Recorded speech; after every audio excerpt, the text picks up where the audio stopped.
Gemini CLI just got a huge upgrade and we're going to test it out today. I'm going to show you how to set up skills inside Gemini CLI and we're going to run some demos with it. So Gemini CLI is the official CLI from the Google DeepMind team that creates the Gemini model. You can install it super easily by running npm install /g at google/Gemini CLI. However, if you want to run skills, you will need to install the preview, so the command changes with a not sign and preview. So open up a terminal and run the command super easily. Here I'm using the terminal inside Gravity, which allows me to both use the chat version, see my folders as they get updated, but also access the CLI in a single page. So to open up the Gemini CLI after you install it, you want to type Gemini. This will spin up the CLI inside your terminal window so you can get access to its AI capabilities. So after you open up Gemini CLI, you want to do /settings. One of the first things that changes is that you can actually use Gemini 3 Flash and Gemini 3 Pro by setting up preview features to open. So the only thing you have to do is click enter and the value will change to true. So now automatically you will have access to the latest Gemini model. So on /settings, you want to make sure to scroll down and find agent skills. You hit enter here again, and in order for all of these changes to be used, you need to click R to exit and apply the changes. So hit the R button and the Gemini CLI is going to restart. After the Gemini CLI restarts, you will have access to both Gemini 3 models, but also the skills module. So you type /skills and you can find different skills by list. You can disable a skill by name or enable a skill by name. You see the exact specification and commands you need to run for each of the use cases for the skills module. So what is a skill and why you want to use it? And then how can you create a skill and use it inside Gemini CLI? First of all, skills allow us to increase the capability of the agents and we can give them access to internal knowledge of the company or the team we work on or our own user specified knowledge. These skills can be reused in multiple projects and you only have to define them once. This enables a lot of utilities such as adding domain expertise, creating new capabilities for agents like analyzing datasets, creating presentations, using MCP servers. You can have repeatable workflows because you define specific steps on the skills file and you also know exactly what each skill does when you define it. So you can use it again and again. So essentially a skill is a markdown file. This is just text file with specific format. Each skill is contained within folder and additionally you can add executional code inside the scripts folder. You can add references for the skill, which is documentation, and you can also add other assets, which are templates, resources, etc. etc. So this is exactly how a skill MD file looks like. It's super simple to define, super fast, and it's obviously very readable. So in my case, I have this front-end design skill. It has a name, it has a description, and then it has all of the information needed to instruct the agent to do specific steps to fulfill my needs. Now this is a Claude MD file, so I'm going to change this from Claude to Gemini. So let's check it out. I'm going to come here, create a new folder. I'm going to name it front-end skill. I'm going to drag this MD file in here, click move, and I'm good to go. I don't need anything else to be added to this skill. The question is, where should we place these skill folders? For project skills that are specific to the project, we need to put it in a hidden file inside the directory where we work on. But if you want general skills that are available across all of your projects in your system, you need to add it into this general.gemini skills folder on the root of your hard drive. So how can you do it? Let's check it out. So for project scope, which is the only thing that's working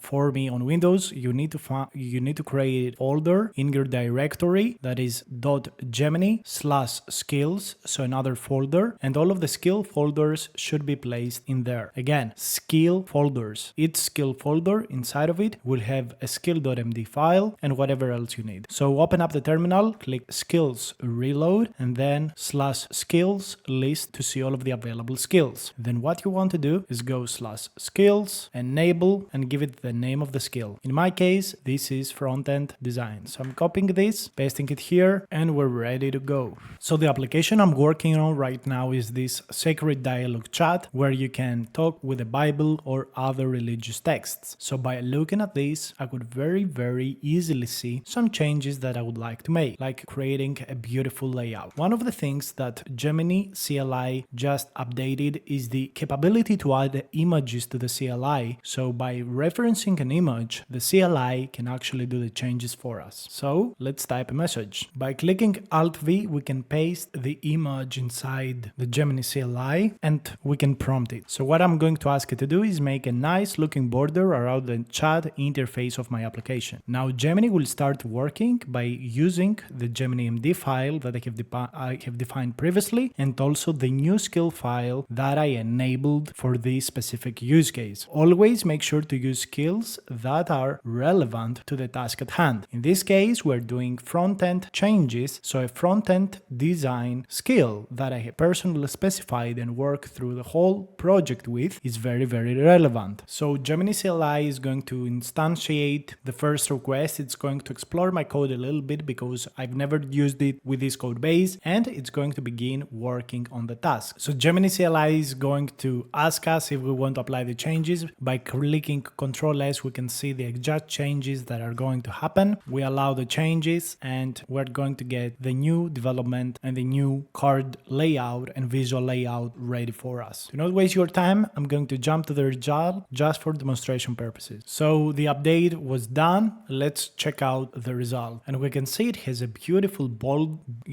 small border around it with a little bit of a drop shadow. And let's check that everything is working out. So boom, we send it a message and we get the response about finding wisdom. Really, really lovely. Let's do one more request just for demonstration purposes. One of the things I hate about this application is this star that we see here. So I'm going to give it this example in text. I don't like the way text is displayed in this example. See also the image attached. So I will tell it to make this part better looking, maybe with bold or something unique. Hopefully the front-end design agent is going to work on it and fix it. So it says that it fixed everything. Shift tab to accept the changes, and let's see the result. As we can obviously see, the change is obvious. We can see everything here with bold, clearly defined, better than before at least, and this is a lot more beautiful. It really, strikes out everything. It also increased the size of the text, which I'm not super big fan of, but again, this is a very, very nice result. So one more request. We're going to take a screenshot, Alt-V again, and we're going to tell it, ensure text style and size is consistent across the whole application. One of the things that I like about Gemini products is that you can start learning completely for free, building completely for free with Google's AI. I think Google is going to win the AI race, so becoming accustomed to the tools, to the AI models, to the capabilities of the Google models I think is one of the most crucial skills of today's age. So let's see if the CLI is going to ensure that consistency, if it's going to change the correct lines of code and ensure the consistency of our application. Shift tab to accept the changes. I also really like that it doesn't tire us with huge messages, and let's check the result. So the text messages increased. This looks good. This looks fine. And all of these are also bigger. This looks super, super beautiful. Let's check it out once again. Hi, I'm feeling perfect. And we're waiting for the chatbot I have created to respond to us. And we didn't get a response here, which is very interesting. Let's ask the CLI to fix this or find if it's an error. So I'm restarting the application and let's check it out. I'm feeling powerful. So we can see the result here. This looks interesting. That looks good. Let's check it out again. I'm feeling anxious. This is probably some kind of caution the model is doing. So it might have the response, it might not have to. So that's a little bit of a visual bug, but I'm not going to care for this demonstration now. And everything is looking okay. Everything looks great. So this is Gemini CLI with the new updates with the Gemini 3 model, completely free to use. And this is how you can add skills to improve its performance and capabilities. Thank you so much for watching. If you want to learn more about AI, I have a course on Udemy that teaches you everything. The link for it will be down below in the description.